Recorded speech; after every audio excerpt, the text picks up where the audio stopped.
정청래 당대표의 발언이 있겠습니다.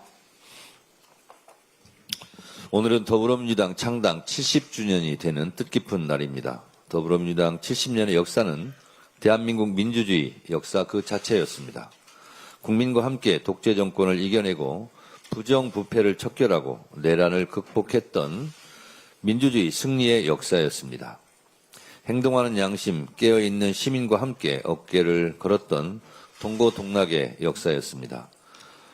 희생과 헌신으로 더불어민주당 70년 역사를 만들어주신 국민과 당원 동지들께 깊이 감사드립니다.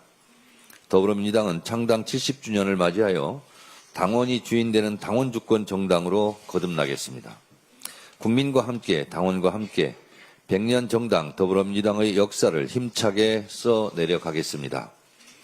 국민과 당원의 손을 잡고 민주주의가 꽃피는 정의로운 대한민국, 다 함께 잘 사는 풍요로운 복지국가, 평화와 번영의 한반도를 만들어 가겠습니다.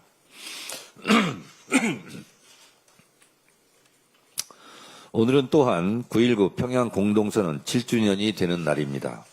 7년 전 오늘 평양에서 남과 북은 상대방에 대한 일체의 적대 행위를 전면 중지하기로 했습니다. 소위 9.19 군사 분야 남북 합의서의 일항입니다. 9.19 평양 공동선언의 부속 합의서입니다. 쌍방은 어떤 경우에도 무력을 사용하지 않기로 했고 상대방의 관할 구역을 침입 또는 공격하거나 점령하는 행위를 하지 않기로 했습니다. 그러나 국민 안전을 위한 이 절실한 합의서를 깬 것은 윤석열 정권입니다. 2023년 11월 윤석열은 9.19 군사 합의의 일부 효력을 정지시켜 군사 분계선 일대에서의 대북 감시 정찰을 재개했고 북한도 9.19 남북 군사 합의에 구속되지 않을 것이며 남한과의 어떤 합의도 인정할 수 없다고 밝혔습니다. 남북 모두 자제하고 서로 양보해야 할 것입니다. 윤석열은 겉으로 압도적인 힘에 의한 평화를 외치고 뒤로는 국민 안전을 볼모로 잡은 채 비상계엄의 명분을 꾸며내려 평양 무인기 침투를 계획했던 것으로 보입니다. 오랜 대화, 신뢰관계를 통해 이런 평화 합의를 오직 자신의 권력, 안위를 위해 깨버린 것입니다. 대화 협력 없이는 평화도 미래도 없습니다. 이재명 대통령은 대북 확성기를 철거했고 심리전 방송도 멈췄습니다. 북한의 핵과 미사일 동결, 축소, 비핵화로 가는 현실적인 3단계 북핵 로드맵도 제시했습니다. 다시 시작해야 합니다. 민주당은 한반도 평화를 위한 이재명 대통령의 노력을 적극 지원하겠습니다. 무엇보다 국민 안전을 위한 9.19 군사 합의의 복원이 시급합니다. 민주당은 남북관계의 새로운 해법을 찾기 위해 최선을 다하겠습니다. 남북 간 군사적 대결을 막고 국민 여러분이 체감할 수 있는 평화를 만들어 나가겠습니다. 판사들, 우리에게는 사법권의 독립이라는 권한이 있는 것이 아니라 사법의 독립을 지켜야 할 사명과 책무가 있다. 서울중앙지법 송승용 판사가 조희대 대법원장에게 지난 대선 국면에서 이재명 대선 후보에 대한 이례적인 전무후무한 파기환송에 대해서 유감 표명을 해야 한다. 그리고 내란을 재판하고 있는 지규현 판사에 대해서 윤리감사한 것을 공개하는 것이 마땅하다고 일침을 가했습니다. 재판부의 판결이나 선고가 되고 나면 그것은 공공재로서 당연히 절차와 내용은 시민들의 평가 대상이 될 수밖에 없다는 것입니다. 조희대 대법원장은 왜 이런 명문의 말을 못합니까?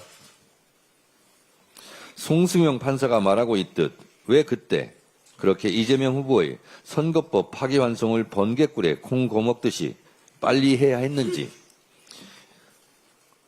지금도 같은 생각인지 입장을 밝혀야 한다고 생각합니다. 이 외에도 몇몇 법관들이 소시 있는 목소리를 내고 있습니다. 판사 내부 구성원들이 주장에 귀 기울이시기 바랍니다. 민주당의 법안 발의와는 별도로 내란 사건 재판을 맡고 있는 형사 합의 25부의 법관 증언과 일반 사건 재배당을 검토하겠다고 뒤늦게 말하고 있습니다. 조희대 대법원장에게 묻습니다.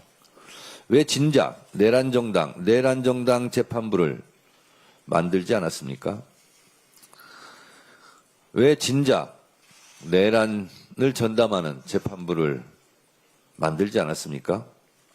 이제 와서 찔끔 한 명 증언하고 일반 사건을 재배당한다고 면피가 가능하겠습니까? 이미 시간이 늦었습니다. 내란 재판이 제대로 진행되지 않고 구속기간 만료로 다 풀려나지 않을까 국민들은 걱정하고 있습니다. 조희대 대법원장이 12.3 계엄 때 불법적인 비상계엄을 단호히 반대했고 서부지법 폭동 때 분노의 일성을 했다면 지기현 판사가 윤석열을 풀어줬을 때 분명한 입장 표명을 했다면 오늘날의 사법부 불씨는 없었을 것입니다.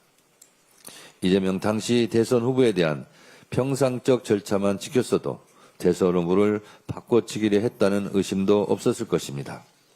조희대 대법원장을 둘러싼 내부의 비판과 국민적 불신은 다 조희대 대법원장이 초래한 자업자득입니다. 본인이 자초한 일이니 본인이 결자 해지하시기 바랍니다. 법원 노조도 결자 해지하라고 성명을 냈습니다. 깨끗하게 물러나시기 바랍니다. 현명하게 처신하시기 바랍니다. 아까 말씀드린 내란정당 재판부는 내란 전담 재판부를 제가 잘못 읽은 것입니다. 네, 수정하시기 바랍니다. 단독 특검 통일교 교인 같은 이름 국힘당원 12만 명 명단 확보. 국힘당원 명부 관리 DB업체 약 4시간 32분간 압수수색.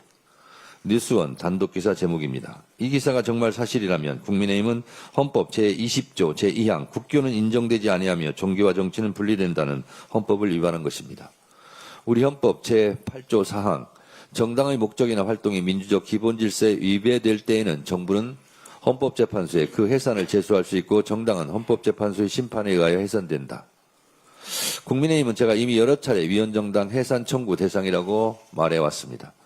윤석열 내란 우두머리 피고인이 유죄가 확정되고 추경호 전 원내대표의 비상계엄 해제 표결방해 의혹이 내란 주요 임무 종사자로 구속 기소 유죄가 확정된다면 그리고 그 밖에 국민의힘 구성원들이 내란 동조 혐의가 사실로 확정되면 국민의힘은 위헌정당 해산을 피할 길이 없어집니다.